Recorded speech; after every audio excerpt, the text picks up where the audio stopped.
Adopter un animal de laboratoire, c'est ce que vous nous proposez ce matin. Est-ce que c'est nouveau, Yves? Alors, c'est pas nouveau, mais les choses changent petit à petit et dans le bon sens. Et quand les choses changent dans le bon sens, il faut les favoriser. De moins en moins d'animaux sont utilisés dans les expériences de laboratoire. Par exemple, cette cochon d'Inde qui s'appelle Cybèle, parce qu'elle est bien nommée, eh bien, elle a 8 ans. Quand elle était jeune, elle a connu le temps où l'expérimentation pour les produits cosmétiques existait en Europe. Depuis 2013, depuis le 11 mars 2013 exactement, cette expérimentation animale sur les animaux domestiques pour les produits cosmétiques est interdite. Et donc, désormais, on n'aura plus de cochons d'Inde à adopter pour ces expériences-là.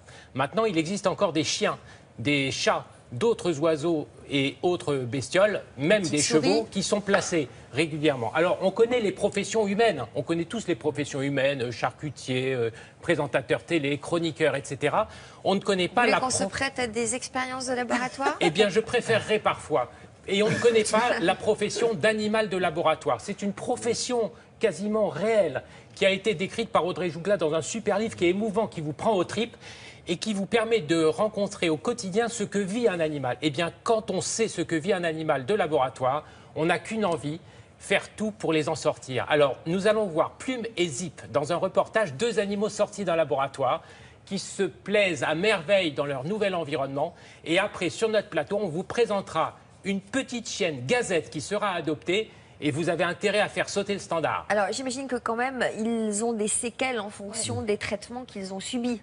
Eh bien, ils ont effectivement des comportements qui peuvent être modifiés, mais ces comportements modifiés, grâce à l'affection, grâce à l'amour, grâce à la patience, eh bien, on en vient à bout et on en fait des chiens merveilleux, tout aussi merveilleux que les autres. Et en plus, une bonne action comme ça, je crois qu'elle sera toujours récompensée.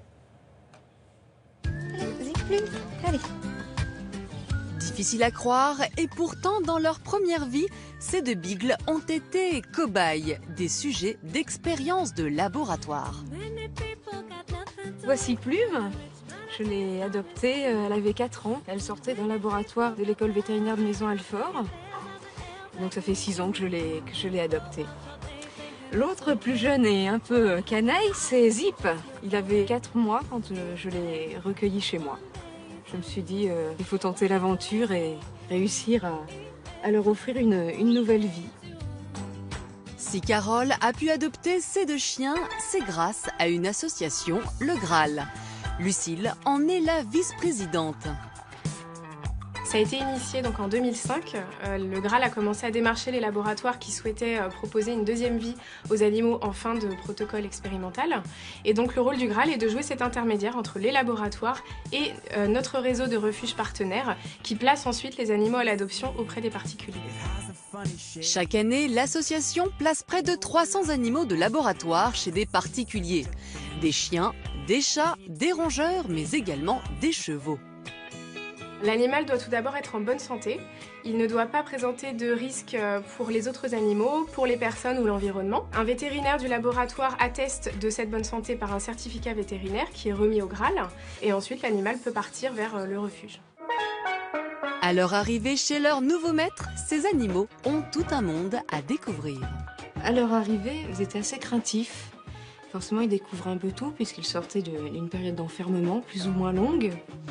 Du coup, le moindre escalier leur paraissait infranchissable. L'installation sur le canapé aussi est assez amusante puisqu'ils ne savaient pas sauter. Ajouter à ça les bruits du quotidien, la télévision, la musique. Tout ça l'effrayait un petit peu, donc il a fallu un peu de temps pour qu'elle se familiarise avec tout cet univers très très nouveau. L'adoption coûte près de 300 € pour un chien comme celui de Carole.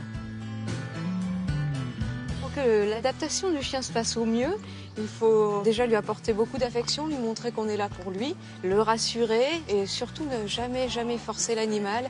Donc il faut vraiment y aller avec beaucoup de douceur, de patience et d'attention. Alors si vous aussi souhaitez adopter un animal de laboratoire, à vos claviers. L'association signale les futures adoptions sur les réseaux sociaux.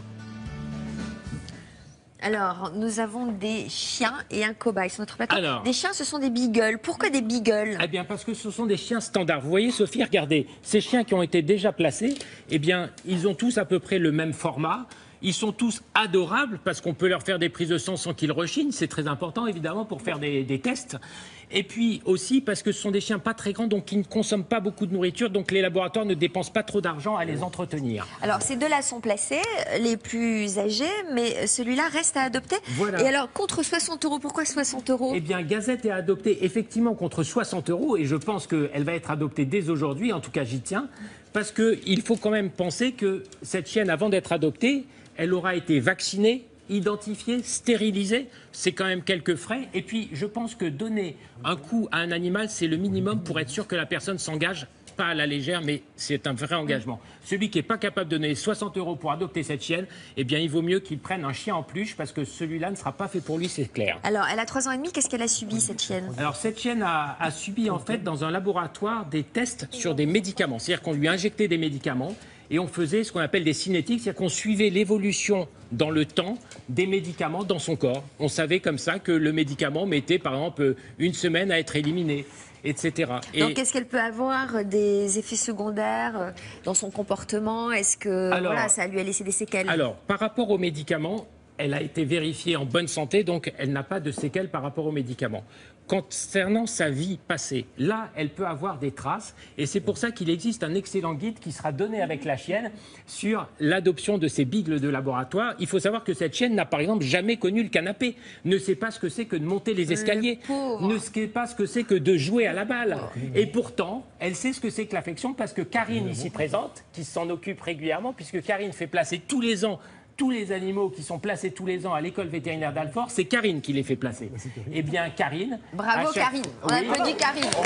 Magnifique. Oui, on peut dire bravo Karine, parce que même quand j'étais étudiant, elle s'en occupait déjà, et elle en a fait placer... C'est pas gentil pour elle. Hein. Mais oui, parce que c'était quoi, au siècle dernier, il y a longtemps, au début du siècle dernier. C'était au siècle dernier, et ce qui signifie en clair que c'est des centaines d'animaux qu'elle a fait placer.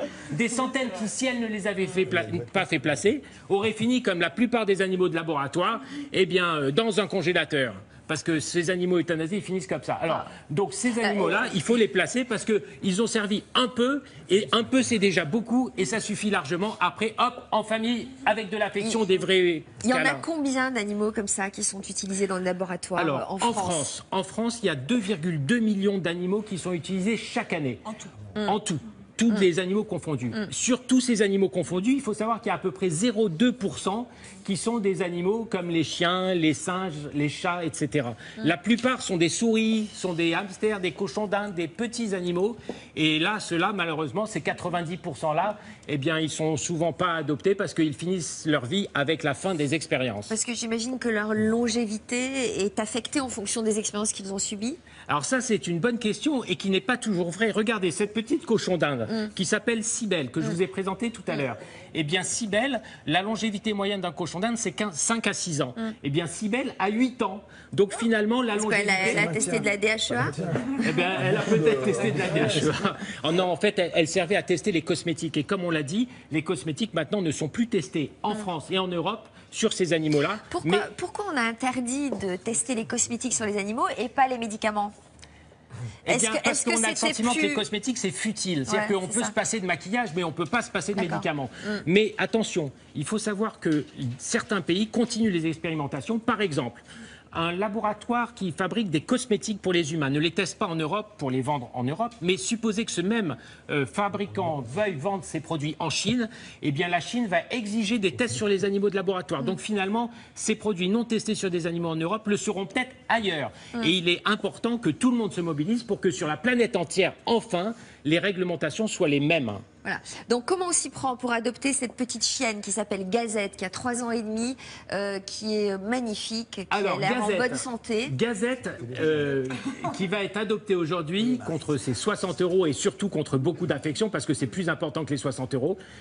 Il va y avoir un numéro qui s'affiche sur votre écran. Il s'affiche déjà. C'est le numéro de Karine, son numéro personnel. Elle vous recevra avec le plus grand sourire, à condition que vous arriviez. Mais Karine n'est pas à adopter. Hein. le préciser. Non, elle est déjà adoptée. Karine est déjà adoptée. Et c'est bien dommage parce que beaucoup de gens auraient voulu l'adopter, j'en suis certain. Mais bon, moi, aujourd'hui, je m'occupe de Gazette. Karine, on verra ça plus tard. Bon. Merci. Voilà une chronique utile et qui, j'en suis sûre, va vous faire réagir parce que vous aimez les animaux comme nous. Alexandre.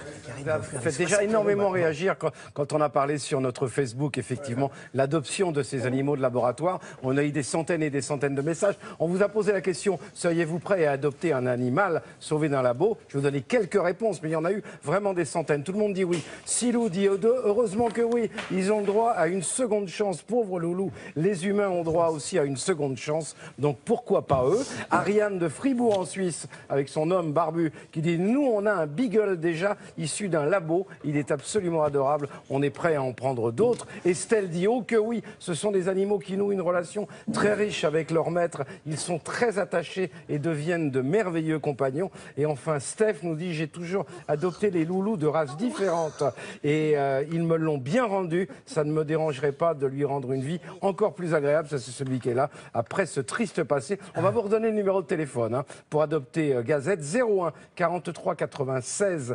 70 97. Alors c'est pas le numéro privé de votre copine là, comment elle s'appelle? Karine. De Karine, c'est le numéro d'une grande école vétérinaire. Vous les appelez directement, ils sont au courant et ils n'attendent que l'adoption. Voilà, on parle d'argent. Avant, on va aller faire un petit